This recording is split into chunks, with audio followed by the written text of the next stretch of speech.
The Powers Project. Lisa, David Olson, it's a pleasure to have you on the show.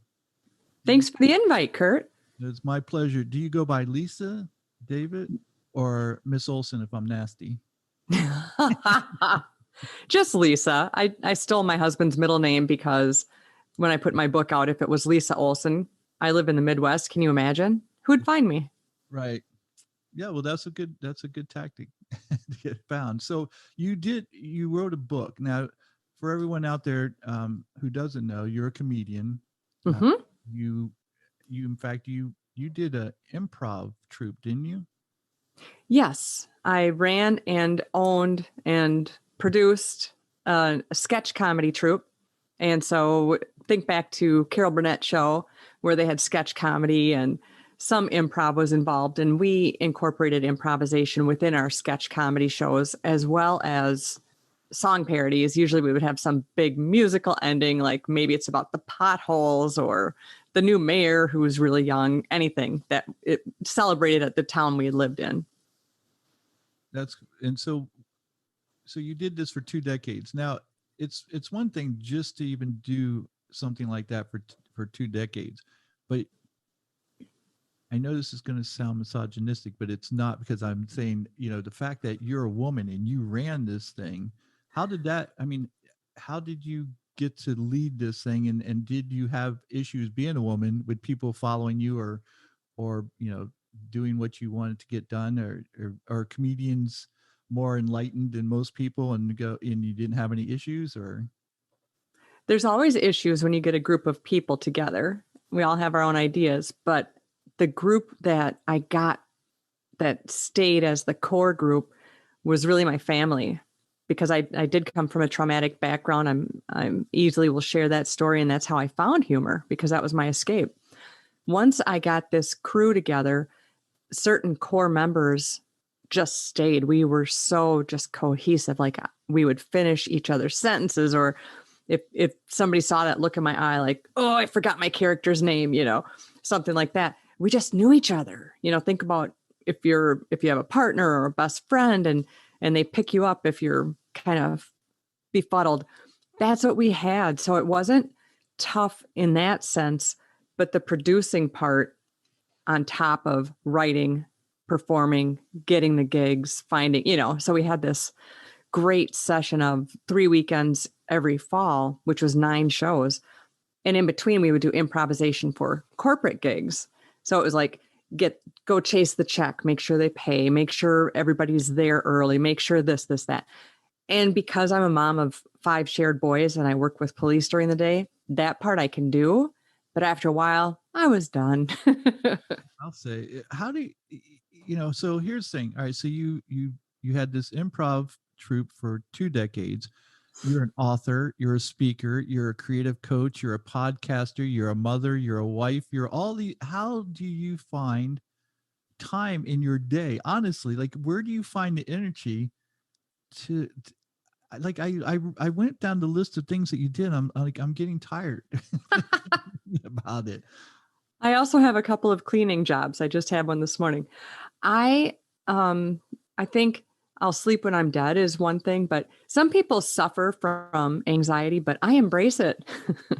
I fully embrace my anxiety to the point where to be busy is to be important or to matter. And I know that that's not healthy. I also fully embrace my therapist, and which is nice because you can have that on the phone, you can have that on Zoom. So I always encourage people to reach out to a professional when that thought occurs. But the thing is I am so creative and I'm always doing that next thing that I make it work. So it's all a choice. Some people say, you're so busy. And I say, well, it's what I choose. I still have time to do yoga and play with the dog. And I've started painting. I like to read, but it sounds like a lot on a list. But if I listed out everything you did, that would sound tremendous as well. Yeah, not quite. Maybe. Get up, have breakfast, Not doing that much is the cool thing that I'm working on. So the pandemic definitely taught me the reset and the pause, and that to be so busy isn't really the greatest. So backing out of the troop was before the pandemic, and no one grabbed it and said, I'll run it. Cause I thought, well, if somebody else wants to run it, I'll still jump in, because I adore performing, writing comedy. Hearing somebody else deliver your punchline is just as much from the heart as if you wrote it. You're just so excited if an audience gets it. So I'm still doing my speaking, and luckily I can get that over the virtual world. And I can even still be interactive on the virtual platform. So, okay. So again, I look at all the things that you're doing, and then I realize you're up in Minnesota, right? Up in the frozen tundra there. Yeah. Hey there. Yeah. Yeah. You betcha. Why? It's cold up there, don't you know? It hurts. Exactly. Right now, I think it's 9 below. Wow. So it's not even like you can shovel. And how can it snow if it's this temp? It snowed yesterday. Really? I thought there were rules on this, that it was too cold to snow, but it did. And it hurts. I never understood why people lived in those areas. Like, I remember, are you a Vikings fan by any chance? Just by default. I'm wearing purple. I know. I remember, I'm going to date myself. I remember Fran Tarkenton was the quarterback, and I remember when they went 0-4 in the Super Bowl, and I always blamed the fact that they had purple uniforms. I look, purple's not intimidating. You have teams like the Oakland Raiders wearing black and silver, and right. Here comes Fran Tarkenton in his purple shirt. Looking like Barney the dinosaur. I love you. You love me. Set down the ball and let's be happy. Exactly. And let the other team win. It doesn't matter who wins. Just as long as we're happy. Just be happy. That's what Super Bowl was all about. Exactly. So I always wondered, like, what possessed people to live in such a cold, and we're not just talking cold, we're talking freezing cold temperatures. It hurts. And it's usually a family thing, and that you stay because you're caring for someone or something like that. But really at this point, I said that to my husband recently, our 5 sons are grown and on their own, sort of. I mean, if you're a parent forever, but why would we stay? But I do like my job, and I don't know. I would be happy moving as well. If it occurred, I would do it. But part of the reason people stay in the Midwest is a lot of it has to do with sports and hunting, is what I mean to say, is deer hunting, turkey, pheasant. There's always something to kill and grill. And ice fishing. Are you kidding me? They're going out there 9 below, setting up their little tent and drilling a hole. What would it be? 18 inches deep to get a fish? Dude, if you're that hungry, ask Gordon's Fisherman. Go to this freezer aisle, get some sticks, man. There's granola. God invented granola bars. You don't need to drill through ice and catch a fish, but it could be because it's better than being at home. That might be. I imagine you get cabin fever after a while Well, deer hunters are like, but I'm providing, and I'm thinning the herd, and I'm providing for my family. Okay, let's see. The cost of the license, the cost of the little outfits. They hate when you call it the little outfits. All the things that go with, the guns, the ammo, and the time off work, and the travel, and the wear and tear on the car to get to the cabin that we all pay for, and the food we bring. Did that really save money, or do you just not have a great marriage? I don't know. Well, do you know who Bobcat Goldthwait is? Do I know him? he had a bit in his stand-up years and years ago where he talked about deer hunters. He's like, they sit up in the tree and they're like, here, little deer, like, and then bam. It's like they don't really hunt. They sit up in the tree and they throw food down and they wait for the deer to come. I go, that's not hunting. No. I know they'll disagree with me, but it's like you could be sitting up there watching MTV on your phone or whatever until a deer comes up and then just. I think whenever a man or a woman thinks it's a splendid idea to buy something in a bottle that is actual doe urine to cover your own scent, you might want to rethink your hobbies when it seems good to coat yourself in animal urine. I would agree. That would be enough right there for me. That's just me. But a different reason why we live in this area is the change of seasons. It is stunningly beautiful. And the change of food. So that's a big deal. The crock pots are out right now, let me just tell you. And, then the spring flowers is such a celebration. It's almost like saying, "Hoo yeah, I made it." That daffodil, I'm a badass. Have you, so getting back to your comedy, have you ever done stand-up comedy, or do you like the support of having a troupe with you? No, I've done stand up. Yeah, absolutely. Which one do you prefer?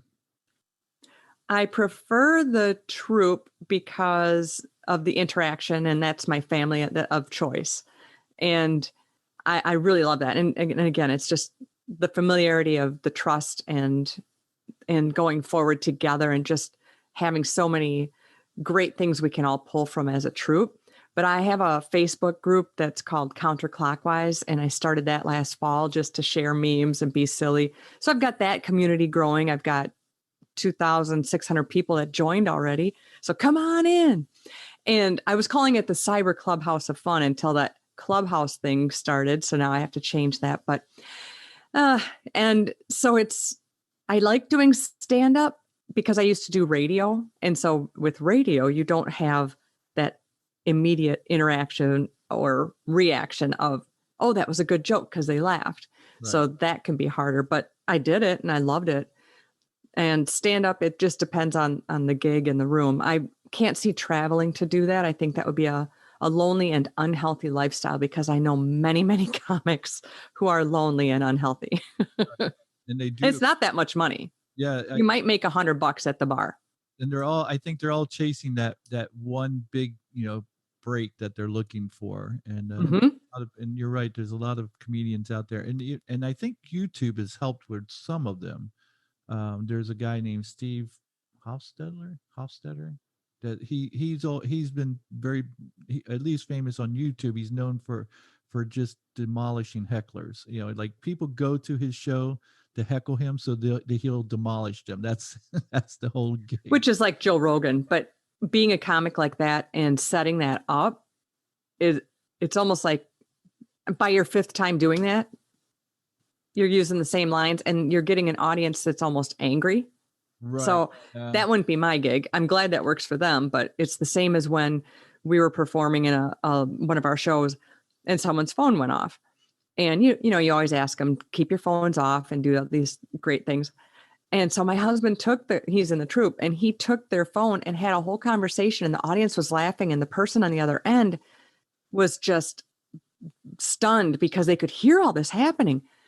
But that lent to other people making their phones go off. So careful what you wish for. It could be a great moment, but Is that really what you want your whole shtick to be, is just yelling at people and telling them how stupid they are or how you've been with their mom or something? I just think you kind of limited yourself. That would be stressful to me, but good for them.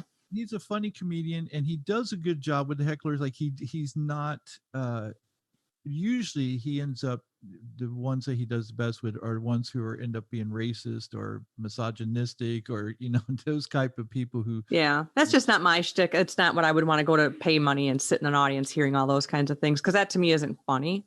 It's. Who is funny to you? I mean, I know that Carol Burnett is your go-to, and I agree. Her show, I remember as a kid watching her show and just laughing so hard, and remember seeing Tim Conway and Harvey. They couldn't even get through bits because they were laughing so hard themselves sometimes. I would tell anyone that even if they're not of that age group to still Google Carol Burnett show, especially bloopers, because they definitely had that similar family that I was lucky enough to find and build. And they would have shows that the earlier show was stick by the script, do the thing. And then they would have a later show and Tim Conway was allowed to do whatever he wanted to. And that's the scenes you'll usually see now on the internet where he's cracking up. Right. And getting them going it was a free for all, and it was in his book. It's not like I knew him, but I would have loved to. And I am looking for a phone call with Carol Burnett. So if you know her, all I want is 8 minutes, Carol. I want to reach out to her because there's another comedian I want to have on my show, Tiffany Haddish, and she is a huge Carol Burnett fan too. And I think Tiffany's one of the funniest, comedians out there right now. She's nice, extremely talented. And so Carol Burnett, I'm sure, has been a big influence on a lot of comedians. And oh yeah, and you would ask me my favorite. It's stuff like that that's clean, that can go a little on the adult side if you want. I'm no prude. Again, I have sons and I work with police officers. I am not a prude at all. I can match you toe to toe, but I don't know that I'd want to see a 90-minute show of just all genital jokes, right, or anything like that, because where do you go from there? I've done plenty of emceeing. I've done plenty of, bar gigs and that kind of thing, to mostly MC, and see the people that lose the room are those that's you set the tone right here, and where do you go? You set that topic, right. or you tell the room, "Ah, this is a classic. Well, my group in Michigan got it last night. You guys just don't get this stuff." Whoa, you lose the room, and you just feel it. You just feel so much like that feeling when you're a kid. Uh-oh, we're all in trouble. You kind of feel like, oh, he just lost the room. He just told them they're dumb. Right, exactly. Have you ever had that happen? I had it happen when I was the MC, and the comic did that. Oh, And he was saying, oh, and it was something about teachers, and he's kind of slammed the teachers, and it's just not a great idea. But, he just went right there for the throat, and then lost the room. And he's like, what? Well, you guys are just dumb. And he kind of went off on the room. Later, he asks me, what was with this room? And I said, I'm going to give you an answer, but you have to be ready for it because you asked me. Okay. You lost the room. You told them they're dumb. right. I didn't do that. And he got all defensive. I said, you asked me, and I'm here to tell you I was there and watched you tell the room they were dumb. I wonder to this day if that ever made an effect, if it helped him change. But It probably is. look at Jim Gaffigan's humor. It's clean. I know his wife does a lot of the writing too. And it's just clean, and it can be on the edge. Or the movie Shrek. If you watch that with your kid, the kid gets one joke, you get the other one, because it goes to the, do you know the Muffin Man? I mean, there's these Right. double entendre that it's the greatest kind of humor in my mind that there is. You don't have to say it, but if the audience wants to think further, that's on them. Right. Or doing improv is so great because you ask the room, give me a room where two people might meet. Give me an unlikely sporting event, give me a occupation. And then we make a scene out of it right there. But it's not just us as performers. It's the whole room has buy-in. The whole room wants to hear their idea used. They want it to go well. They want it to have an ending. And so then you've got everybody's buy-in to make this scene. And that's just my favorite. So you've never had that happen to you where you lost a room with your own troupe though, right? No. Okay.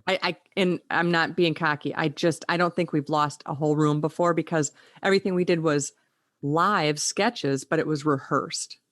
And if somebody might have said something inappropriate, another troupe member would pick up and take care of it. So it wasn't the same as just one person running a room. You had 5 to 7 people at a time that were right there to pick it back up. Hey, shiny thing, look over here. Or put down your own player just to put them in their place, and then it becomes part of the scene. Right. And that makes it okay. So there's nuances when it's a troupe. It's different than just standing there, you and a microphone, right, with no backup. Who do you think is one of the best improv nowadays? One of the best improvers? Yeah.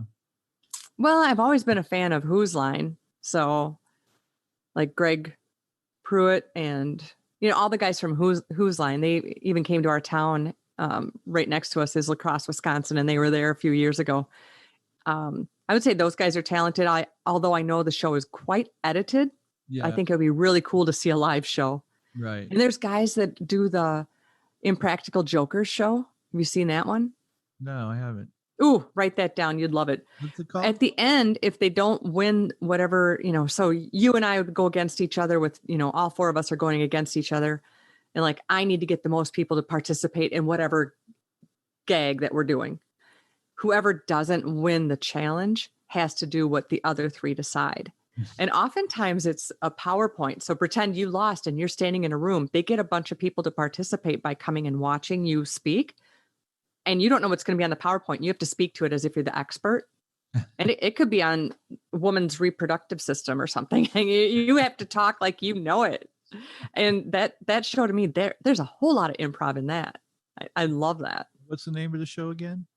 Impractical Jokers. Impractical Jokers. I will look that up. Excellent. Now you have a day job, right? I do. What's your day job?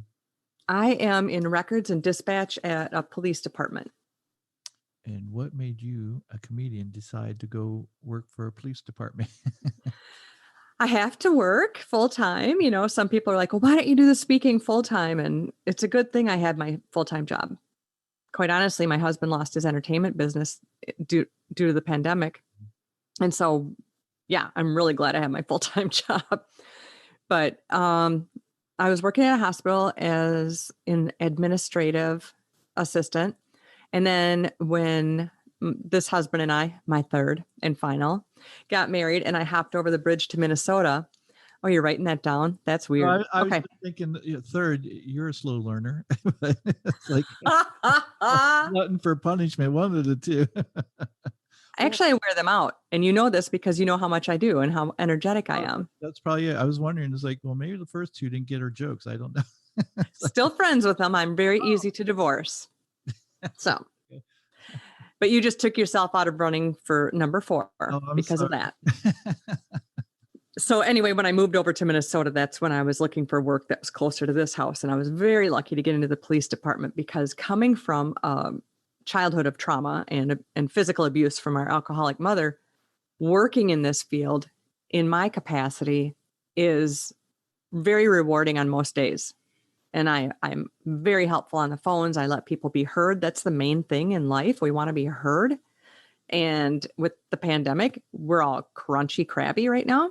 Right. And calls are shifted. Thank goodness. I've been there 6 years now. And so I have that appeal that I can calm people down. I can dispatch an emergency. You know, there's a knife involved and there's people, boom, boom, get my officers out there. I'm not the 911, but I'm the local one. So seeing that kids are helped now and seeing that teachers will speak up and seeing that human services is there and that police officers never forget what they've seen, heard, or, you know, might think is going on. They don't forget. They don't forget anything. So kids now have much more help than when I was growing up. And you didn't, oh, there's noise over there and they're screaming. Nah, that's their side of the fence. We don't get involved. That's the old days way of thinking. Right. And I wish I had had that help. And we didn't. And so in my book, when I write about some of that, and I write about my passion for pranks, it's a roller coaster book. I give part of the proceeds from my book to a place in town that does help kids and help families to understand how to reach out for help and how to not harm each other and be healthy. That's so cool. I can see how your ability to improv would help you do your job as a dispatcher. I can, to be able to think quick on your feet and is, I'm sure, a paramount skill that you would need. You mentioned your book. Let's talk about your book. Let's talk about the title of your book and how you got into comedy, why you got into comedy, and kind of tell me about, what led you into it. Because it's not like I don't think most people wake up one day and go, I think I'll do comedy. It's like, what drove you into comedy? Probably the same as I'm going to drill down 14 inches of ice because I'm hungry. I grew up in a home with 3 siblings where mom and dad were there, but mom was an alcoholic. And I think as an adult now, I know she was treating, self-medicating mental issues. I'm certain of that. But again, nobody dabbled in anybody's business at that time. So what it led to was knowing that if we could make mom laugh, she wouldn't beat us. Or it would come to when the siblings, we had somebody got the belt, you'd help each other cheer up. So humor became so paramount, doing characters and doing callback jokes and just deflective thoughts to make each other laugh was a surviving technique that I stuck with. And there was a time I was really down and I had found some painkillers and I had a handful of them. And in that moment as a teenager, I knew that I could do that and see what would happen. Or Carol Burnett was going to be on. And so I chose Carol Burnett because we couldn't record it. We couldn't DVR it, look it up, whatever. And so I wasn't going to miss the show. Right. And that's when I learned about baby steps and taking small steps that can become big steps. So, all right, I got through that moment So let's just see what happens in the next moment. How old So were you? I know you said you were a teenager, but how old? what's that? You said you were a teenager, but how old were you at that point? I think I was 15, that memory. Wow. I mean, that's pretty powerful that you had that clarity to think it through, because it'd been very easy, and many people do just that. They just take the pills and don't give it a second thought. And so, I mean, it sounds like, comedy literally saved your life. Carol Burnett literally saved your life. Right. And now I I know think so. 8 minutes with her. It's like, That's all I want. And it would really be longer, but if I say 8, I think right. it's more inviting. My- We all know that. I drove 3.5 hours to go see her live and went back the same night. And I didn't get picked to ask a question. I think that would have satiated my desire to connect with her, but she never picked my flashlight. The ushers hold up a flashlight and then she would point at a light so she could get a question. I wasn't going to ask for those standard questions like the Tarzan yell or what was it like working with Tim Conway. I wanted to talk about her work in the show called Mama, the spinoff, where she would play the game Sorry. Do you remember that? Yep. And she'd go click, click, and then she'd ring the bell. Sorry. That's what I wanted to ask her about. I wonder if people like her ever realize the impact that they have on other people's lives. Like I wonder if she ever realizes there are people like you out there that her comedy literally saved your life. I wonder if you realize that. I wonder if you realize that. I'm sure there's somebody out in the audience who might not be doing well and came and saw your show, and you had such an impact that it lifted them up. I think it's one of those things that if you think about it, you've got to feel great about what you do and know that you do affect other people's lives. And I do know that that is the power of humor. That's a really kind thing to say. I think that because it's an escape and it is a healthy thing, to laugh is to raise your endorphins and lower your blood pressure. It releases natural serotonin and it demands your full focus. If you are watching a video and it's dogs being silly and you're watching that, you are engaged in that video. You really are. So it's one of the only things that can connect us, no matter our ethnicity, our language, our age, anything. Humor can connect us. Just the visual sight of something funny, a parade of those inflatable T-Rex things coming through and throwing popcorn out or something, that's going to be funny. And it doesn't matter what the people next to me speak or are doing. We are engaged in that moment together for that moment and laughter. And then it ripples out. And then the next interaction has joy. And we're going to share the story and spread the joy and spread the joy. And that's a choice if we want to seek the joy or you want to seek the doom and gloom. Keep scrolling through Facebook and doom scrolling, or find a blooper video, find an old show you used to watch as a kid and just escape that way and lighten up and you'll feel better. See, I agree with you 100%. I think you're absolutely right. And the thing is, I love being around people like you. I love being around people who get it and understand that right now with Facebook, with 24-hour news, with we're always being inundated with all this negativity and all this hatred. And so to have someone like you who understands that humor is healing, and I think you put it brilliantly, because we need more humor in the world. And when I do my show, and one of the reasons why I wanted to have you on the show is because it's very easy to fall into the trap of getting guests on that it's going to be somewhat, whatever topic we talk about is going to be sensationalized at that moment. So we can talk about the insurrection, or we can talk about all the other nonsense that's going on in the world. And I know that people will watch the show. But I make a conscious effort to put out different shows that are more about positivity, because I remember Oprah Winfrey, when she was at a crossroads with her show, because you had all these shows popping up because of the success of her show. So you had Sally Jesse Raphael, Jenny, whatever her name was, Jones.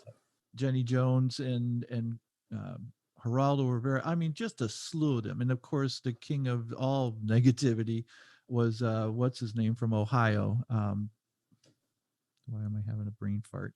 Uh, the one that would always say at the end of the show when everybody was fighting on the show, he'd always Arsenio Hall or no, Geraldo or Jerry Springer. Jerry Springer. He would always say after he let this, after he would make all this money from people watching the show by having guests that would just beat on each other on TV, he would say, "Be kind and be kind to each other." Yeah, it's like, okay, it's like, That's the same mentality I'm talking about when you're a heckling comic. right. What do you think you're getting? Right. Yeah.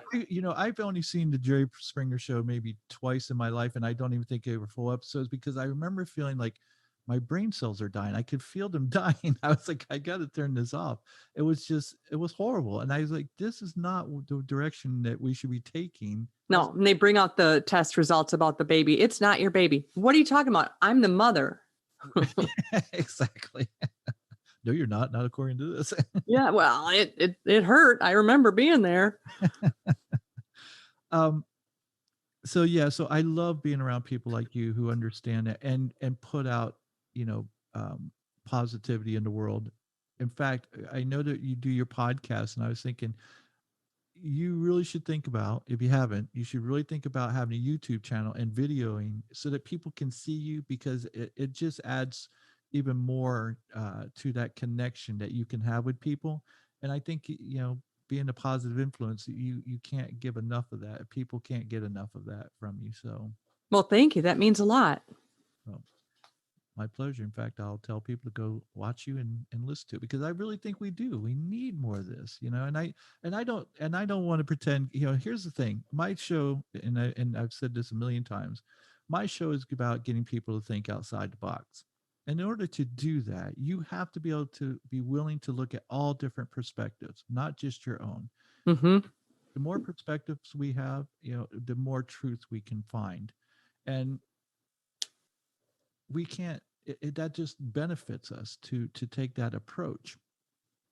But, one of the things when you are the person who is promoting this, everyone expects you to be perfect, and I'm like, I'm not perfect. There's times where I don't want to listen to different perspectives, because I know your perspective is stupid.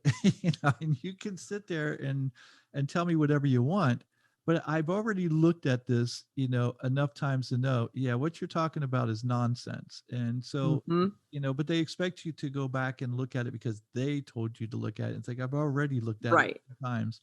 And so one of the things that there's, like I said, there's days where I wake up and I'm grumpy and I don't feel particularly positive, but I know that those days are a lot less than the days that are positive, because I work on it, and I think that's the thing. It's like, people can't expect us to be perfect. They can just expect us to do, to keep pushing forward and doing what we should do, and to make a better place, a better world, if you will. Well, right on the front of my book, it says choices, not excuses. That's you sitting in your pile of excuse, go ahead, and you'll sit there a while. But if you make choices and say, all right, that sucked, but how can I look through the windshield and not the rearview mirror? Right. How can I take one small step towards something that's going to make me feel better, whether it's true sunshine, even at 9 below. I'm pointing to my window because the sun's out. I've been outside today. It hurts, but it's sun. It's free vitamin D, right? And so you make that choice to get out and do things, or try a new craft, try a new hobby. One of the things that's really brought me comfort during this time of non-social is I've found other ways to reach out to my friends. Yes, we could Zoom call. Okay, I get that. There's Zoom happy hours, there's Zoom facials, there's Zoom everything. But I've been doing pen pals. And that just adds to the joy of going to the mailbox and just what fun it is to get the handwritten letter. Oh, that's the first one we open. We don't open occupant, pre-printed labels, all that junk. And so to go back and forth, why not send somebody an Easter card right now? Why not send them a Christmas card in July? And one of the pen pals that I have, we do art back and forth. So I sent her a card that had punched out dots in it, and then she embroidered through it and made a really cool pattern and sent it back. So there's another way you can do it with a journal, just an empty small notebook, and you take turns writing one sentence to each other that might make a story. So I'm going to write a sentence, it was the best of times, it was the worst of times. And then you make the story one sentence at a time, back and forth. I mean, you can do that in person in your break room at work as well. It's really funny. It's a fun team thing that you can do just because everybody wants to go, oh, I wonder what somebody wrote. Why not have that in your day? It's affordable. It's a little burst of fun, and it's not hurting anyone's feelings. That's a trifecta win, I think. Yeah, honestly, what a great idea. I mean, those are great ideas. I didn't realize it until you said it. But we have entire generations that don't know what it's like to receive a letter. Yes. It's like, right. It's a lost art form where, they don't even know how to write in text messages full any longer because everything is shortened. They talk that way. Yes. I had a guy tell me one time, he said, appreciate. I go, appreciate was too hard to say the whole word. Yes. I appreciate. He couldn't say appreciate. He had to say appreciate. Oh, wow. What have we gotten to? I didn't know how to respond. Well, manners are manners. I guess we'll take them. But you want to punish your kids, write in cursive and buy a manual transmission car. Yeah. Oh, no one can. It's funny because my best friend, he goes, "You're the only person I know besides myself who knows how to drive a stick." And I go, "I know there's, and you're right. In writing cursive, I don't know this to be a fact, but I heard they don't teach it in school any longer. They don't. So basically, we now have our own secret language. That's what I'm saying. You can leave that note, But here's the crazy thing. I know this for a fact. In Taiwan, people who take English are taught to write in cursive. Now, why are people in Taiwan taught to write English in cursive, but our students aren't? It makes you. That would be another guest. I would not know. I know somebody who lives there. If you want me to connect you. Oh, I have someone who lives there. There you go. You're going to have to answer that one. I don't know. No, I just think that writing back and forth is so much fun because it's just one of those affordable things you can do to connect. And writing changes your brain and opens new thoughts, not just typing on a computer or on your phone, but actually handwriting. Find a pen that just makes you go, oh, I hope nobody takes this pen because I love it. Find that pen and have something like that you can send notes or journal. People find a lot of joy in journaling, but it's just another one of those things. Now on a smaller scale, I already did this morning. If a friend's name comes into my brain and you think about them for whatever reason, let's pretend your aunt loves owls. And so now you thought about your aunt, send her a note. Hey, I thought of you today. How easy is that on Facebook Messenger or email or text? Or if you're going to send her a card, that's great. But reach out to that friend and be like, you crossed my mind today and I had to smile. I remember that one time or just leave it at thought of you today and I smiled. How are you? I almost always, and this is a made up stat, 87.5% of the time, that person writes back and says, I needed that just now. Right. Yeah. I don't think they do. And the value. I mean, how much that would mean to somebody. Like I can think of half a dozen people right off the top of my head that if I sent them just a little card, a note, a letter or whatever, and just said, hey, I was thinking, it would mean the world because it's so special because no one does it anymore. Right. It makes it that much more special than even when we used to receive them. I mean, I remember receiving letters and going, and like you said, you go through all the garbage mail and you go, oh, this is what I want to read, and it was so special. But nowadays, since no one does it, you cherish it. Like you go, you do. And that is the first thing that you open. Well, it's fun. And then when you get to be my age and you send it to somebody and then they write back and thank you, or they post it on Facebook, by now you've already forgotten you did it. So it's like, oh yeah, that was cute. So you kind of get a double out of it. Right. What is your you said your kids are grown, your boys are grown. What was it like for them? And what's it like for your husband to have a mother and a wife who's a comedian who probably cracks jokes on all the time? I Um, do enjoy puns yeah. very much, actually. I really do. What So what do they think of your humor? that's all they know regarding my two sons. That's all they know. And I used to set them up to do pranks all the time. I'm a prank enthusiast. And when we'd be at the mall or something and you'd see a friend across the way, I only did this with people I knew, but then I would see my friend Scott. And so I'd say to my son, Trevin, go over to that man. He's a friend of mine. I'm going to hide and you're going to go ask him for $5. Okay. Because they knew this is just weird. It was nothing for them to wake up with painted fingernails or, that the leprechaun had trashed the house and they got presents for St. Patrick's Day and we're not even Irish. It just always was that way. I think I did so much to make sure that I wasn't ever anything like my mother, that I did have a relationship back and forth, but I never wanted them to be afraid in their beds or their rooms or their home. And so I think I kind of went opposite. And it was, I can't say I didn't ever yell at them or that we didn't have rules. Oh, we have rules. But Yell at them and then go prank. yeah. But the gifts and the gifts, like just last night, I ran over to my one son's house because I found something I thought he wanted and I just surprised him. And it's just those little things that says, I'm thinking of you. But for them, that's all they knew was the goofing. And those things became into stories years from later from that happening when Scott would say, I remember when you were this big and you asked me for $5 in the mall and I told you to go find your parents. It's just stupid fun.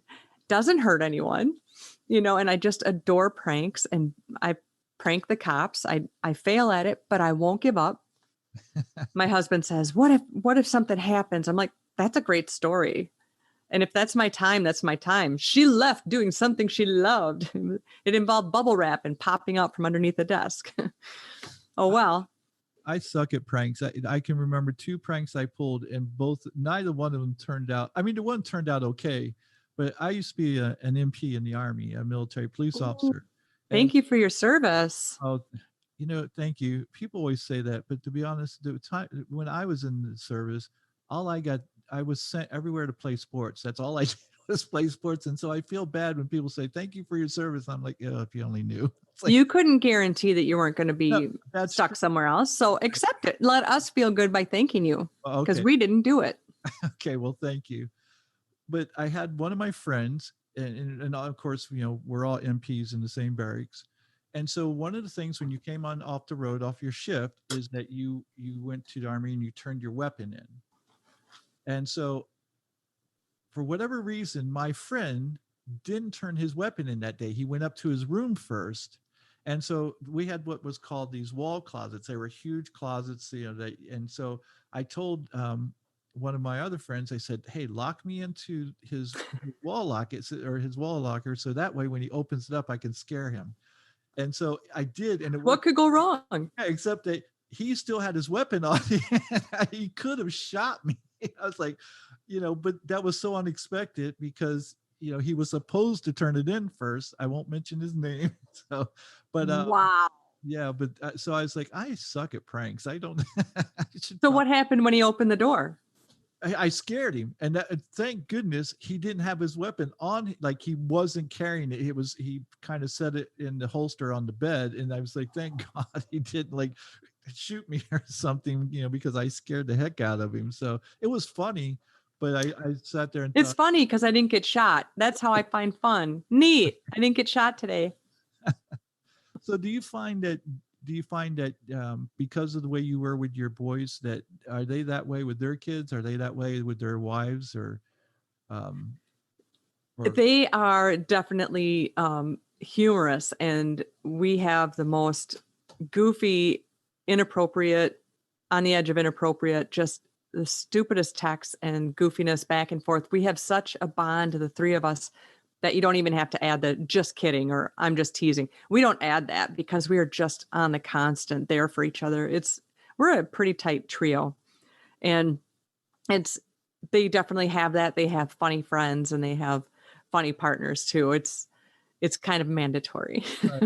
I think you almost have to find someone who is humorous, and that's one of the things. Whenever I'm out looking for a mate, I like humor is an absolute must, because otherwise we're just not going to get along, because I love laughing. I personally think I'm funny. Not everyone does, but you know, as that guy would have said, I don't know why you don't get my humor. You're just dumb. See, exactly. Lost the room. Exactly. Another part of it that I'm really proud of my kids is the sense of being taught listening. And so being in a comedy troupe, you learn the art of listening. And when I'm presenting to groups, I'm a business humorist. And when I'm sharing things, part of it is what I've learned it's from the stage to your business. So it's creative thinking, it's improv, just to change where your brain is stuck or your project needs to be reignited. And listening is so paramount on stage, because if we listen to the audience ideas, we join the stage, we commit to the scene, we commit to that moment, we commit that we're going to be good to each other and have each other's backs and find an outcome together. That's how you do a cohesive scene, and you try and make it funny, which can happen. You take those skills into your team meeting or into your kitchen with your spouse. Are you listening to hear them? Are you listening to fix it? Because they may not want that. Are you listening to learn and have a follow-up question? I'm not saying I'm great at this. I'm telling you what I know I should do better. Something my husband and I do is, if I just need to vent on the day, I say, I just need to vent. And it sounds silly, but what a relief to the listener to know that they're just going to listen and let it out. If we don't let stuff out, especially as somebody with anxiety, if you don't get it out of your head, it boils and roils, and it's this snowball getting bigger. You have to get it out. And that's a lot of just the back and forth, like I said, when I'm on the phones, let the person get it out. That's just for everywhere. And so listen to learn. Don't listen for your weight to interrupt. Don't listen for your time to one up them. Yeah, I got a paper cut on my lunch break today. You did? Well, I stepped my toe and I set it with 2 popsicle sticks and duct tape. So yeah, everything I did was worse and bigger. That's just catch that. But that's a skill that my boys also picked up, that they are great listeners, and they will ask you, how are you? And listen for the answer. Or they will ask, what do you do for a living? And I'm very proud of that. That's probably one of the best things I ever got, that they got from me. Well, not to one up you, but But no, I came up with a great idea. I'm known for great ideas. Of course, I don't think of them myself. Someone will say something, I go, that's a great idea. One of the things I love doing is taking problems and finding solutions. And I tell people, when you identify a problem, that's great, but you don't focus on the problem. You focus on the solution. That's where you put your energy, because then you'll find answers. If you only focus on the problem, all you're going to do are find excuses, so focus on solutions. And you just said something. One of the problems that we have in this world is that nobody listens. They're too busy doing exactly what you said. They're thinking, how am I going to rebut this? What am I going to say? Not what are they actually saying? You should start an improv course that everybody should be required to attend for like 3 months to learn how to listen, so that we can get people to start listening to one another.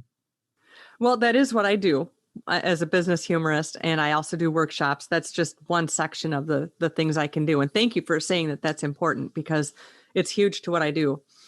Like when I say commit to a scene on stage, then what we do is it's commit to that moment with your coworker or with your partner or with your child. Let them be heard, but you're also teaching them the same. Yeah, we had a tragic thing happen over the summer where we lost someone to a vehicle accident, and I'm at work crying. And a coworker said, wow, what, are you okay? And I was like, I'm not, I'm just getting through a moment right now. And she said, what happened? And I told her, and she starts telling me about this accident that happened like 20 years ago to some kid. And I just looked at her, I let the tears roll, and I just said, that's not helping me. And I walked away. I had some clarity in the moment, like, Midwest nice, and I want to make sure you feel good too, but not in that moment. I was just like, you're not helping me. I was just like, she wasn't listening and she wasn't thinking. She meant no harm, but it was harmful. Right. And I think we all fall into that trap sometimes. I know I do. It's too easy because as soon as someone says something, it jars your memory, and then you feel like, oh, I wanted to, because it's cathartic for you to tell your story that you probably told 100 times, but every time you tell it, you feel a little bit better.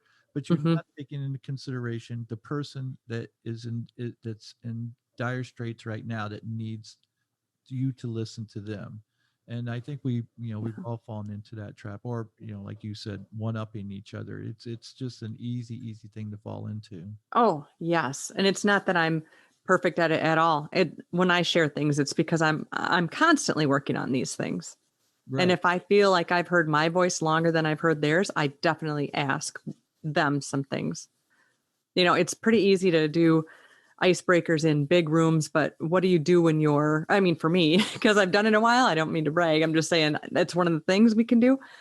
But what can be harder for people is the small talk, like four people around a table, and you're just kind of like, oh, we better think about something to say. Right. I love to play what do we have in common? And I don't announce we're going to play what do we have in common? I just, what do you do for hobbies? So you tell me really seriously, what do you do for hobbies? What do I do for hobbies? I don't really have hobbies. I have sports. I love sports. Like I lift. I do MMA, or I should say I have done MMA in the past, which I love. Um, I haven't had the time to do it right now. So right now it's mostly. Oh, by the way, I'm gonna have to put this at the beginning. Beforehand, I was supposed to talk about my weight loss because I had a guest on. His name is Stan the Rhino Efferding. He's known as the world's strongest bodybuilder, and the guy is just phenomenal. He's great. He's very big, very popular in the bodybuilding and powerlifting world. And so he came out with a book called The Vertical Diet, which I told him I was going to follow, and for the next 90 days and lose weight. I've already lost 4.5 pounds on the diet because I my thing was always about strength, and so I didn't care about anything else but strength. But I said I'm going to get down to a certain weight and take some pictures so I can go, look, I looked like this one time in my life. So no. Anyway, I forget what I was talking about or why I went there. MMA. Oh, so yeah, so MMA, powerlifting, weightlifting, bike ride. I just love playing sports. I love playing two-man volleyball, which I haven't been able to play because well, the pandemic's part of the reason. It's easier than one man. It is. It really is. But it's not easier than three man. You would think it would. That. Or I'm sorry, it is easier than three man. You would think that it would be the other way around, but the third always just gets in the way. So. That's why you can't have three girls at a slumber party. One of them is always going to be kicked out. So, what about you? What kind of hobbies do you have? I have started painting. I love writing, and I have a TED Talk coming up this spring, so I'm busy working on that sort of thing and writing another book that's creative tips. So it's going to be a creativity playbook. So that'll be along the lines of my teaching creativity and what I've learned in my background for businesses. That's a book I'll need to read because I don't feel very like I'm a very creative person. I used to be. I believe when I was a child I used to be, and I think um, that it was kind of not appreciated when I was a child. So I think Right. I was kind of like I said, okay, this isn't appreciated, don't do it, sort of thing. So What could you start that you haven't done? Welding, woodworking. no, I am lousy with I am not that man. I can destroy things easily. Like give me a sledgehammer and tell me to knock this building down. I'll go, okay, let's do it. That'll be fun. But if you tell me to build something, I'm like, yeah, I don't have the patience. I used to when I was like 10, 11 years old, I would buy model cars and you're supposed to put the glue into the little engine parts. I did not have the patience. I just this isn't for me. And so So I you could not work at IKEA. never, I see, that's the thing is like, and that's why I don't play musical instruments because it takes time to learn. Sports, I picked up like that. I mean, no matter Mm-hmm. what sport I played, I picked it up very quickly. And so that's why I'm so good at sports because I learned quickly. If I hadn't learned that, I probably wouldn't do that either. So I don't. You might like the competitive part of it. I do. I love the competitive part of it. The thing is, I don't have a lot of patience when it comes to that. Now, I realize, as you had mentioned earlier, it's a choice not to have that patience. I know I could garner that patience if I chose to do so, I just haven't chose to do so yet. So, Tie flying. yeah. Well,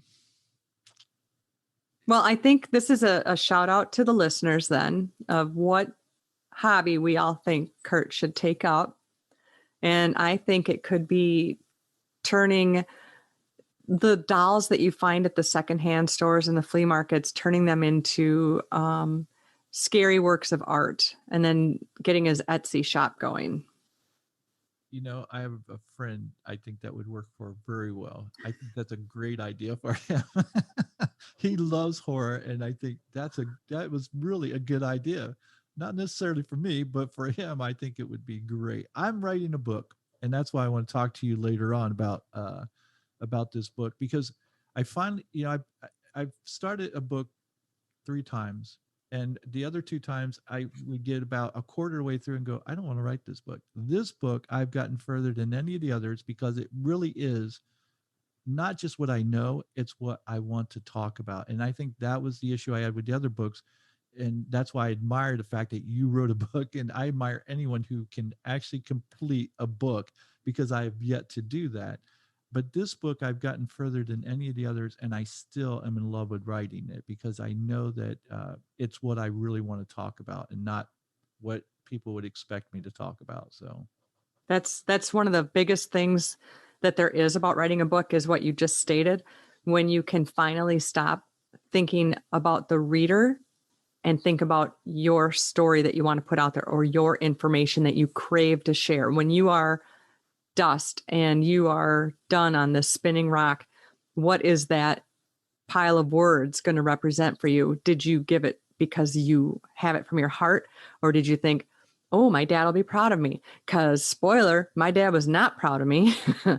And that was something I was not expecting. So when you put out the book, and somebody wants to hear that. So don't wait, get it out there. It's funny because you said something. I heard you in one interview, and you said, in the fact that you wrote a book, and you're like, well, who, well, you wrote a book, so why? Who are you? And I think that's what a lot of people, including myself, because I'm like you. I don't have initials other than for personal training.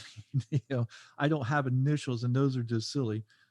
After my name. And so you go, why would people listen to me? And, and then that kind of creeps in and goes, who would read this book, and who cares? Like they'll say, who are you?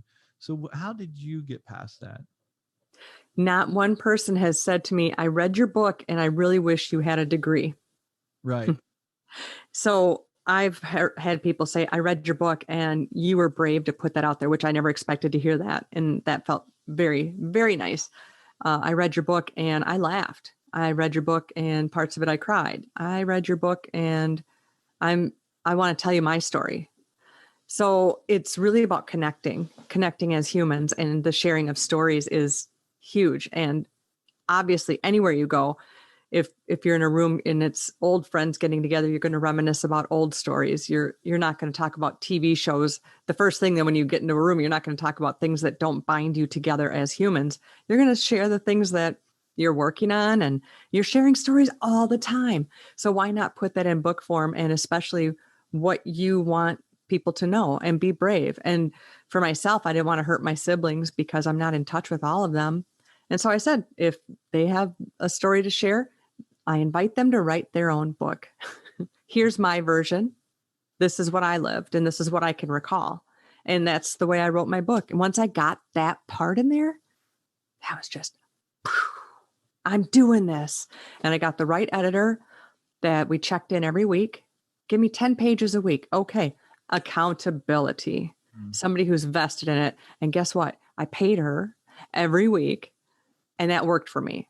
I was so lucky to have that way to work, because paying in pieces worked for me. Having the accountability, having somebody who would also say, oh, that story that includes a tree, can you tell me more about what kind of tree it was? So she wanted to see where I was. And it was just like, yeah, that makes sense. So I had a very good experience. And I would say it maybe took 7 whole months. You have to buy ISBN numbers. There's all these details you don't know. It will cost money. Right. But it's also something that you can't really say, it costs money, I wish I wouldn't have done it. Oh, heck no. When you get a box of printed books delivered and you're like, oh, I get to do this. what an accomplishment. And there are people with plenty of initials after their names not sitting down and finishing a book. Yes. So put that away, because it's one of those things that's stopping us. And what that is that inner voice. And again, dabbling in my mild anxiety that I fully embrace, we all have that voice in us going, nope, Kurt, nobody wants to hear your stuff. Kurt, you're not the expert in this. Somebody else already wrote about this. Nobody wrote the exact book you're going to write. Nobody would ever make a pizza the exact same way you did it. They can try, but it's never going to be the same. And that voice is that which we need to talk back to. And I named mine Sherman. And crazy as it sounds, you give it a face, you give it a name, and you yell back at it. Probably not in public, but you yell back at it. And you're just like, that's my, even just to acknowledge, well, that's my inner voice telling me I can't. There it is again. We all have it. Some of us have it worse. Yeah. Acknowledge that. And then show that voice. Oh yeah, screw you. I'm doing this. I would say when it comes to confidence, I may have too much. Like I believe that the book that I write, people will want to read. I'm like one of those guys. So it doesn't come from that. I think it just comes from, I hate the act of writing. And so what you call an inner voice, I call an inner bitch. And I don't mean anything derogatory about that, but I just go, you got to conquer your inner bitch. Now, I didn't come up with that phrase, and I don't know if Joe Rogan did, but I heard him say it, and I go, that's true. Whenever we get stuck on something, inner voice is a much nicer way to say it, but you have to conquer that. You have to tell it to shut up, and know that you have the ability to do it. And I'm with you. It's like, I agree that you don't need initials behind your name. I often talk about the fact that there's learned knowledge and there's applied knowledge. And I will take applied knowledge any day. People would know how things truly work, not someone who read about it. Because sometimes when you read about things, it's nothing more than theory. And when you try to practice it in real life, you find out, it doesn't work quite the way the book says it works. And so you're absolutely, again, I definitely agree with you that that's important, that you conquer that inner voice of yours. And so if it's not that for you, what makes you hesitate? I hate the act of writing. The act of sitting at the computer? No, I won't, because I can't even sit at the computer. I have to have pen and paper and write like that. And yet I've tried different ways. Like I've tried to have somebody to dictate to, unless I'm writing it myself, the thoughts don't flow. So that's, and I think the other thing is too, and you may have experienced this, and tell me if you did, because then I won't feel alone. I have these thoughts, and then all of a sudden it'll lead to another thought and another thought. And I start writing all these things down. And so I have all these great thoughts, and none of them are organized. How did you organize that? I think that would help me out a great deal. That's a huge one. And that's why if you could type it in the computer, it's a whole lot easier to edit later, because by you doing handwriting, I have two thoughts. One is that it's a much more creative process to have hand to the paper, but you're adding a step that you're going to end up putting it in a computer. And your editing is going to be a little bit smoother, because words that are misspelled or phrasing that's bad is going to show up as you're typing. But if it helps you to just get it onto paper, that makes sense. But now you're going to end up with, like you said, these sections. So you're going to have a little bit of a longer time to do it. There are apps out there you can speak to recording, as you would know, you're younger than me, that you could just audibly do it. It's when I got mine put down, you write long, just write. What you're doing right now is you're writing and thinking of the editing process. And I'm going to ask you to stop doing that, because you can't do both. Right. And you're not an editor, I'm guessing. No, not even close. So stop doing that and write, because if you are getting those other thoughts, that's what happened to me. My thoughts from my childhood that I had blocked, some of them were coming in, some were good. And I would just keep writing. And knowing that I had the check-ins coming up every week, that really helped. For me, my book is small stories, and I call them snippets. And there's a lesson after every one. That's not me teaching you. It's me saying, here's what I learned. Right. And so I think 2.5 pages would be the longest of my chapter or snippet. And it's in no particular order.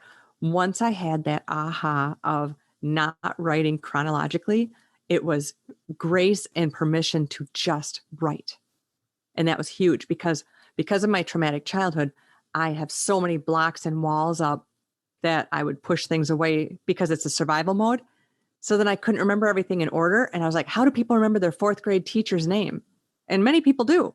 That's not something I can recall. So don't do that or make it up. It's your book. Right. And so write long and tweak it later. And don't be thinking about the editing or you'll never finish. Right. Well, it's my concern is that I will get wrapped up in the whole process of editing and everything and then just not, because here's what I see. I see like I have different sections or different chapters, if you will. And so I will. Okay, good.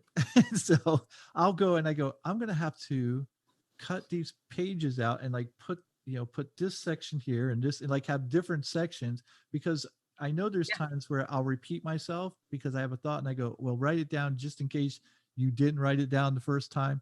And so I know there's going to be times where I repeat myself and I'm going to, just like I said, organize it into different sections. And you're right. It's going to be a more drawn out process. You said, you'll read your book before it's to the print stage. You'll read it over and over. But one of the things that might work for you, since you like to handwrite, is get loose leaf paper and free write that way. And when your brain goes from the canoe trip to this time that you drop spaghetti, it's a spaghetti story, switch to another piece of paper and you can create tabs in a binder. A lot of people write their ideas on index cards and spread them out on the floor. And there's apps for that too. But you can because I am more of a hand writer, but I did put my book right into the computer because I did want to switch around and I have pictures and stuff. But you could do it because what I'm hearing from you is you need to be able to interchange and then figure it out. And that's going to help your flow. Right. That's going to give you permission to just flow. That new story goes on a new piece of paper. And I actually have loose paper here too, and I've never used it. Isn't this a good day? This is called my this is what I do for creative coaching. Well, yeah, because you have something that you call unstuck with projects, people unstuck with projects. So this is what you do is you get unstuck with their projects and show them how to do it in a better way that suits them. And so because that's exactly what you just said with me, and I'm sitting going, it's brilliant. Why didn't I think of that? Because it's yours. Right. It's nothing you did wrong. It's yours. I could give you a problem of mine. And because you're on the outside, you can absolutely say, well, this worked for my uncle, or, hey, have you thought of this? And you already did give me one. When you said about improv and trying to do a workshop and classes, that was your own idea. And you said strictly for listening. So you had that idea. I'm certainly doing this for a long time, but I never thought of it just for listening. So you're doing it too. It's that whole thing of getting out of your own head, whether it's for your anxiety or your projects. That's why coaching is important. And I don't use the word coach for myself. I'm a creative partner, but you want to reach out to somebody who has some knowledge of that field and can get you out of your own head because those thoughts just roil. And then guess what you do? You don't write it. You don't write your book because you're stuck. There's a couple things I wanted to say. One is that you hit on a very important thing. You said that you pay your editor. And I believe, and this is like with Stan Efferding, I paid him for his book. I paid him for his advice. Now, he would have willingly given it to me for free. But I go, in order for me to stick to what you want me to do, I have to pay for it. You have to have skin in the game. And I think too often times people, Gary Vaynerchuk, I don't know if you know who he is, but he talks about, he gives out free advice all the time. And he goes, I know most of you are never going to do anything with it. And I believe it's because it is free. And people don't understand just because it's free doesn't mean it has value, but that's how they perceive it. And so they don't do anything with it. And so, I believe that when you have the opportunity, pay people for what they're doing for you because you will take it seriously because now you have skin in the game. Because I told him, I said, look, if I don't pay you, here's what I'm going to do. I'm going to look at your diet. I'm going to look at your workout and I'm going to go, I'll do it for a day or two and go, I'm going back to heavy weights because that's what I love doing. But I said, if I pay you, I will stick to it. I promise you. So that's really, really a big, big, important statement is that we value that which we invest in. And I had a friend who had a podcast course, and she said she's given it away so many times and not one person ever finished. But when she started charging, let's say it was $49, which is ridiculously low, Right. people vested and finished. The same as when you find value from somebody, a person that was a mentor for me for my speaking a while ago, helping me with my messaging. And we recently connected on a phone call about something else, and we ended up dabbling in that information again. And I found great value in him giving me his time. And we were talking, and I just said, "Give me your Venmo." And he goes, "Why?" And I said, "I just want to buy you lunch for this chat." And he just was blown away by that. I just want to share that your time means something to me. On the opposite end, I had two different people in the same week reach out and want information from me, to which I said, I'm happy to barter that information, or, and usually for friends, I give it, but to a point. So when you come back to me a third time, I'm saying, you see value in this, and I actually have a business, so I wouldn't mind Right. bartering or getting paid. And when I brought up the barter or actual, do you want to talk about rates? They said, no, that's okay. I have an assistant that they can work on it. So that's interesting, because then why did you reach out to me? So that person wasn't finding value. They're just fishing for free info to do nothing with, right? Right. But that's my time. Right. Exactly. And I think if they're true friends, they should respect that time. Like Yep. I've been a personal trainer for over 30 years, and I have lots of friends, but not one of my friends ever expected me to train them for free, because I have friends who are lawyers. I would never go to my friend and go, "Hey, can you give me free legal advice? I know you charge $500 an hour to everyone else, but hey, I'm special." So, but there's people doing that. I just think that's not easy. friend. That's not what a friend does. They No. support their friends, and like, if you're my friend, in fact, you're the first person I'm going to come to pay. Because if I'm going to pay anybody, I'm going to pay my friend. That's what. And that they're of value. Right. One of the nice things to do, and it really does feel good, is networking and connecting other people to just meet. Or I send people, hey, you should check out this podcast. They're looking for someone in your field. Or, hey, there's a speaking event I think you'd be great for. It feels good, because I've had some people doing that for me, and you just feel so grateful, and then you want to pay it forward. And there's nothing wrong with networking, connecting people, and it grows your social circle as well. Well, I'm going to tell you something. If you have time, I'm going to, we're going to talk after the show and see if we can negotiate something for you to be my accountability buddy. Ooh. Keeping you in shape while you're keeping yourself in shape. Yeah. I saw that you said, what did you say that you were? Something nagging? I'm a professional nag. Yeah, a professional nag, but you said it, or as you'd like to call it, accountability buddy. So yeah, heck yeah, same thing. One of them gets paid, the other one just gets annoying. Right. And it's funny when you pay them, you go, "Oh, that's not annoying. They're helping me." But if you're not paying, you go, "Oh, they're annoying me." You're annoying, and I'm paying. Ugh.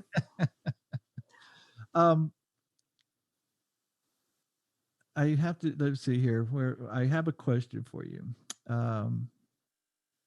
You say you have this thing where you say, "Let's laugh and learn together," and I think that is, I love that statement, because I think that's how people learn the easiest and the best and retain it, is when you have fun doing it. Nobody remembers history class when you had a boring professor up there giving out dates, but the professor who came in dressed up like a figure of that time period, people remember things because they had a lot more fun. And so I think you're definitely on to something with that statement.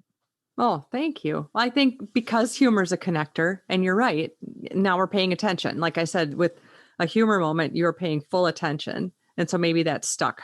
Maybe it sticks, but you're also experiencing it together, and that makes it a cohesive moment that you shared together. So it's like being in on a joke, and then it goes forward as you're still in that group. So yeah, there's something to that. You want to hear a joke? I don't know. Okay. So I read in People magazine that you're known as the improv diva, the diva of improv, and that you were tased at one time. I was tased. That's not a joke. No, that part's not a joke. I didn't read it in People magazine, but I did hear that you were tased. Please do tell. It was just because I had the drugs and I wouldn't stop. No. It was training.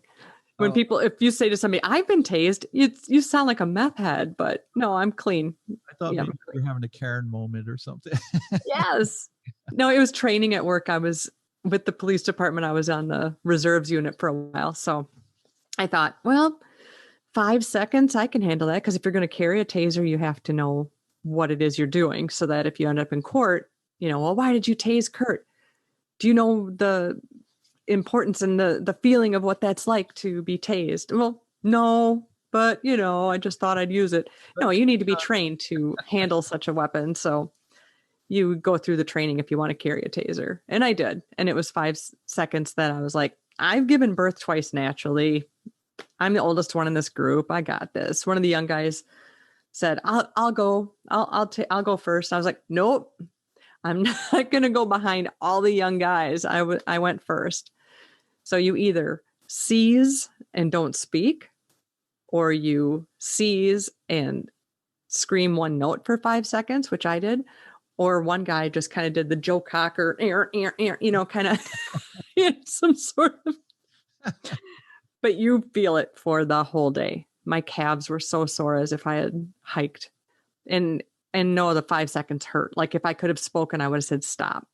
Oh, really? It was bad. It was just picture grabbing onto an electrical fence with your hands and feet, and just being stuck. Just your whole body is just a stuck muscle. Well, I can tell you, as a military police officer, we used to have to carry 45s, but I'm not going to let them shoot me. So I can say, I know what it feels like. I would not do that with a taser either. I'd be like, no, I'll just imagine it. So you've not been tased? Never. I mean, wow. Knock on wood again. I have not been tased. You mean so far? Your answer is so far. So far, yeah. Yeah. I haven't done anything quite that bad that the police have felt the need to tase me, thank goodness. So, I'm surprised you didn't have that for your training. we didn't even have tasers. In fact, we had batons, and we had a major who was a grunt, and he did not like MPs, but he was the head of the provost marshal's office. Now imagine a major who's a grunt who does not like MPs, but for whatever reason he loved my partner and I because when you get to your duty station, especially over in Europe, you don't have to continue doing PT and stuff. It's not a big deal. But my partner and I, we would always work out. We'd always train because we were into that. And so the major loved us because of that. And he had a standing order, and he said, whenever you get out of your vehicle, you must have your baton on you. Well, Brumley and I never, his name was Troy Brumley, great guy, just funny as could be. We never carried our batons on us, but we didn't have to worry about it because we did either the swing shift or the midnight shift. And the major was never in at that time until one night. Until that night, we walk into the provost marshal's office, and there he is in his office. And I'm thinking, oh man, I'm like, I hope he doesn't notice. I didn't even get to turn the corner, and he's like, Williams. I'm like, I was like, we walk in, yes, sir. And we're standing attention. He says, at ease. He goes, don't I have a standing order that says that you must have your baton on you whenever you get out of your vehicle? And I go, yes, sir. And he goes, would you care to tell us tell me why you don't have your batons on you? And I said, well, sir, the honest truth is this. If there's somebody who's so big and bad that Brumley and I can't handle him, we're not going to use batons. We're just going to shoot him. And he goes, good answer. And from that point on, we were the only two MPs that were allowed to not have to carry our batons on us. So your charm carried you through that moment. Well, I think he knew that we were being honest, because I was like, both Brumley and I were big guys, and it's like, if you're that big, if we can't handle you, a baton's not going to do it. Yeah, baton is just poking a bear. Right, yeah, exactly. So I was like, yeah, we're just going to shoot the person. That's a good story. Put that in your book. Put that in my book. I will. I have lots of good stories like that. It's just remembering them, and I. They'll come. They'll Yeah, come. so you're very encouraging, very kind. Oh, it's a great process, especially if you reach out to some friends and just say, I'm writing something, so share a story with me. You know, I did that about my pranks. I wanted some prank stories back. And the ones that came back, I was like, oh, I forgot I did that. I forgot I did Oh that. yeah. Pretty Well, much pranked everybody I know. So I was gonna say they you all probably had one. done so many throughout your life. It's probably difficult to remember them all. It does. Well, it does. I don't have that great of a memory that way, but it was fun reliving them once they told them to me. Oh yeah, I remember right away.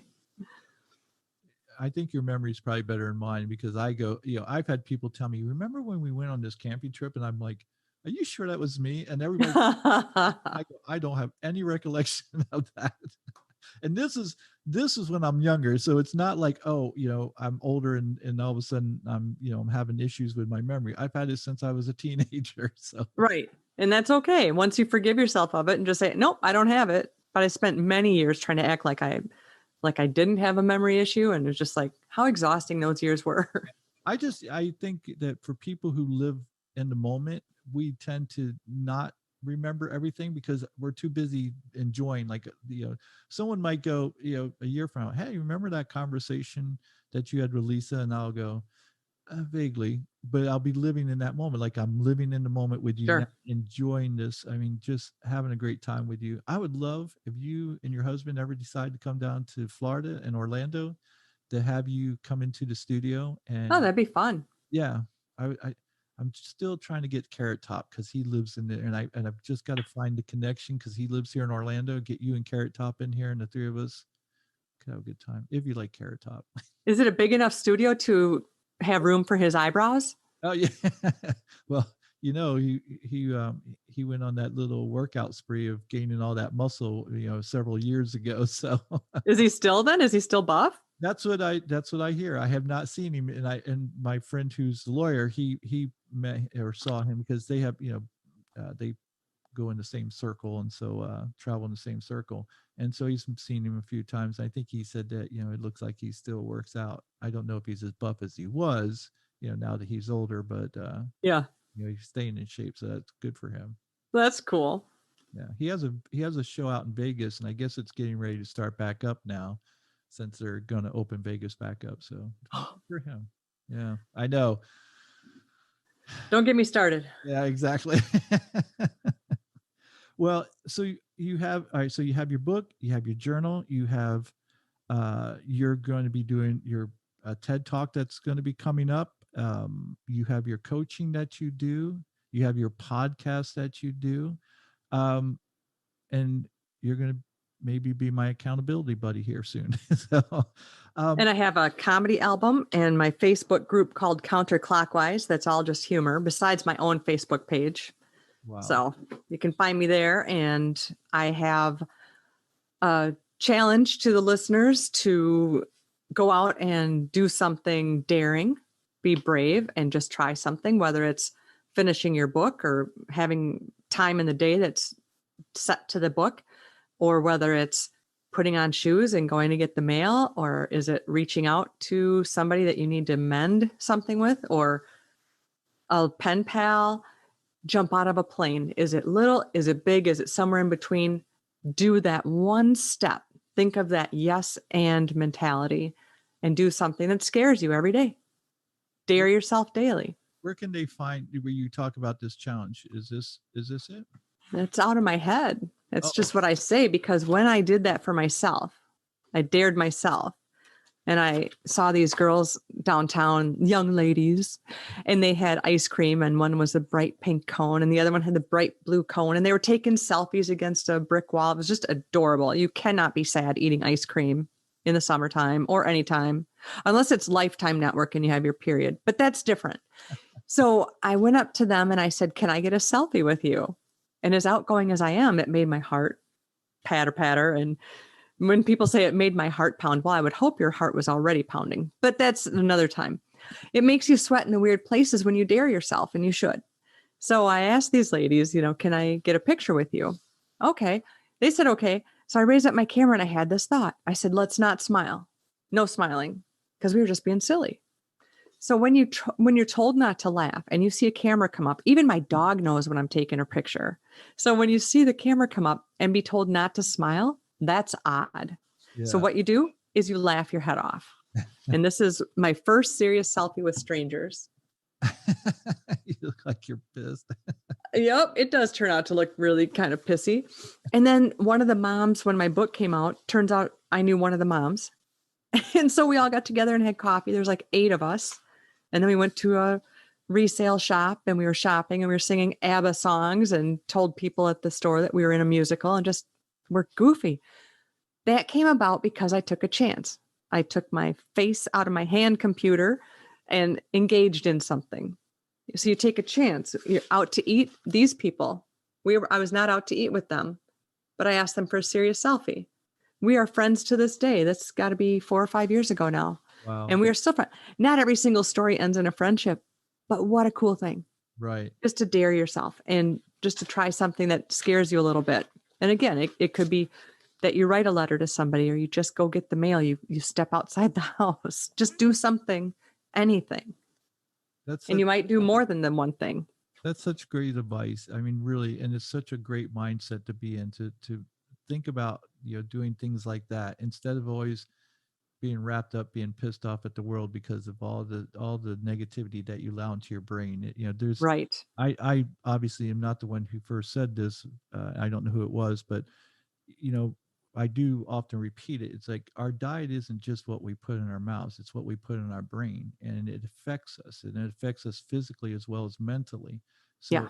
if we're always feeding our brain with negativity, it's going to hurt us both mentally and physically. Just like eating junk food all the time, it hurts us. So I just think that your again, the positivity that you have and the outlook that you have is just something that people need desperately. It's a habit. It's a choice. Yep. I also heard a quote from one of my guests on my podcast, and it was, she said, when you're even talking about somebody else, maybe you're talking about a story about this person who was just such a bear to be around, blah, blah, blah. Your brain doesn't know that you're talking about somebody else. So your brain is still thinking, oh, I'm angry. I'm upset. Right. I was like, that's kind of a big deal. Just to think those things that you might be repeating, like, oh, did you see the headline, or politics, blah.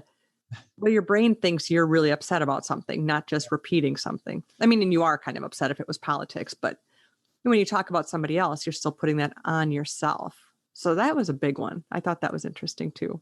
One of the things that I've learned over the years is, like, I can get upset about something, but I learn to let it go really fast. I go, I'll forget about it within 2 minutes. And I learned that because I go, there's no reason to get upset about something and stay upset if I can't change anything about it.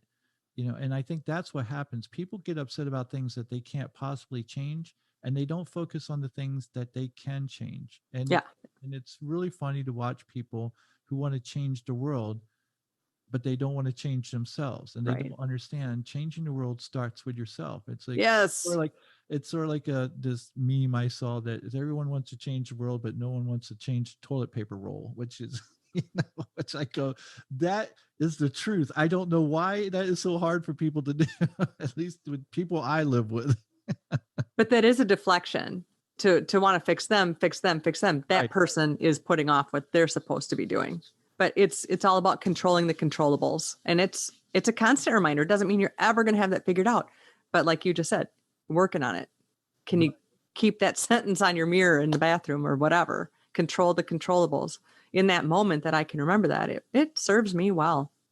And that reminds me as well, what you just said, is that when you're doing this, it's important that you don't let other people's voices shut you down. I remember when I was working on something and I was really wanting to change this one thing about me.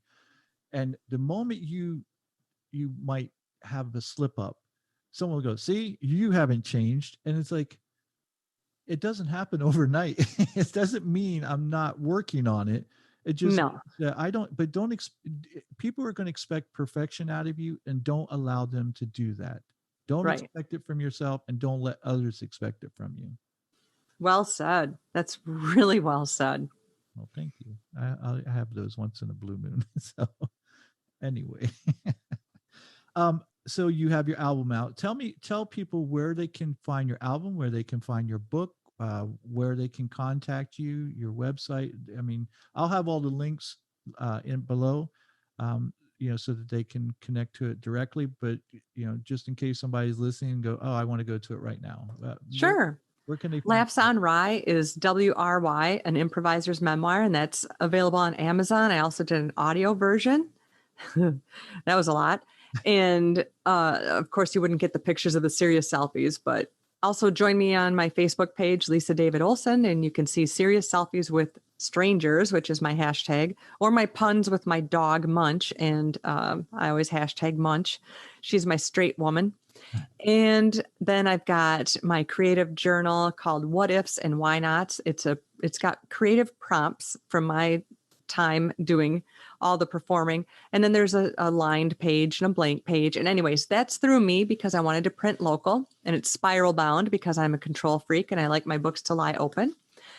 And what else? My album is Fun on the Phone, and fun is spelled with a PH, and that is on iTunes. My podcast is Stranger Connections, and that's wherever fine podcasts are found. And send me your weirdos. I only have guests that are weird or quirky or have strange hobbies. The man who traveled the world with a 40-pound wooden gnome, even jumped out of a plane with him. The man who used to be a monk and quit. Why did he quit? The woman who had panic attacks in the water, so she forced herself to jump through 27 waterfalls and has a book out right now. Lots of fun, quirky guests that I respect. And so send me your wonderful weirdos. Would you like to hear a telemarketer call from Fun on the Phone? I'm glad you just said that, because that reminded me about your the telemarketers. Can you play an excerpt from one of your calls? So anytime my first hubby and I, when we would get one of those calls, which usually came during the dinner hour, but we were working separate shifts, and we had one of those old machines that has a cassette tape. Kids, that's where there's actual tape going through the little plastic thing, and you need a pencil eraser to get it to go right. Anyway, if we could record incoming or outgoing calls. And so on this whole album, I bleeped the names so that you couldn't tell what they were saying, so I can't get sued.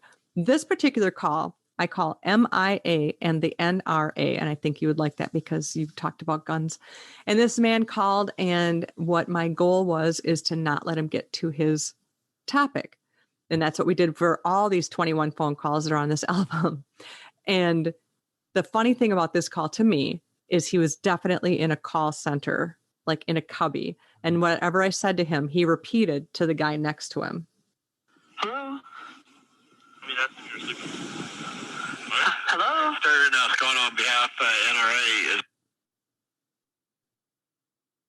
Thompson there? No, I haven't seen him for like 2 days. You haven't seen him for 2 days? No, he said, I can go get the spaghetti sauce, and then... He's what? He says... He's out? He said, no, I'm trying to tell you. He goes, I can get the spaghetti sauce. I'll be right back, and... It's been 2 days. He did what now? What was that again? He went out to get the spaghetti sauce. He went out to get spaghetti sauce and he hasn't come home for 2 days? Right. Wow. Do you know where he's at? No, I don't. I'm calling on behalf of the NRA. I don't know where he's at. The NRA, is he in trouble? No. He's in trouble? No, he's not in trouble, ma'am. No. Are you an officer? No, I'm not an officer. Okay. Oh, keep bumping it. And I'm not an officer. No, this is a call for membership in the National Rifle Association. Membership? He doesn't remember anything, especially where he lives. He's been gone 2 days. Okay, well... Okay. No. I'm sorry. I can let you go, okay, ma'am? If you see him, would you have him call me? Yeah, okay. If I see him, I'll have him call you. Okay, that's a good idea. Bye now. Thanks. We're two peas in a pod. I enjoy your humor. I I don't do anything quite that funny, but what I've gotten people to do is that I have clients and they always get upset when they get telemarketer calls, and I go, let me take it, because I always, because it's almost inevitably, it's almost always a guy. And so I'll say hello and they'll say, hi, is this so and so? And I go, yeah. I go, who's this? And they'll tell me, and I go, how old are you? And then they'll tell me, I go, and how tall are you? And they'll usually say, why? And I go, because you sound sexy. I go, are you single? and and they get flustered and they hang up almost immediately. I had only one guy go, you sound hot. He goes, I'm sizzling. Click. Then you hung up? No, he hung up. He didn't know. Oh, he still hung up. Yeah, he didn't have anything to say after that. He had one thing and he was going to say it, and then he was going to hang up because and I go, when we talked about finding solution to problems, I said, this may not be, the best solution, but I go, when, there's this problem with, black men in particular who have issues being afraid of cops shooting them. I go, it's very easy. When a cop comes up to your door and asks for a thing, all you have to do is go, hi, officer. I go, I promise you, he will get out of there as quickly as possible. Unless he actually likes you, then he might stay. But I go 50-50. Right. Yeah. So, but either way, it's going to alleviate that tension, that you have sometimes. And when cops pull people. De-escalate. Right. Exactly. You have the ability to do that as well as they do. So. Sure. That makes sense. Well, it's been a pleasure. I mean, I've thoroughly enjoyed having you on the show. I look forward to hopefully having you on again, and especially, like I said, if you come to Orlando, I'd love to have you in the studio, and just there's something about that, being in the same room. Yes. That, it just seems to flow even better than it does over a Zoom meeting. So. Absolutely. I agree. That would be awesome. I'll let you know if I get to go where it's warm. Excellent. Well, you should, especially since it's as cold as it is up there. I would be looking for a plane ticket down there. I don't plan to go to Disney because I hear it's like a 3-month wait. There's reservations now that you have to get in order to get into Disney nowadays. No, I don't crave to buy a $7 bottle of water. I'm good. Is that all it is? Yeah, right. I have a coupon. Well, Lisa, thank you so much for joining me, and you stay warm up there in Minnesota. Yeah, hey, thank you for having me today. This was really fun. Thanks, Kurt. It was my pleasure. All right, folks, that's going to be our show for today. Thanks for joining us. And as always, stay safe, take care, and wear your mask.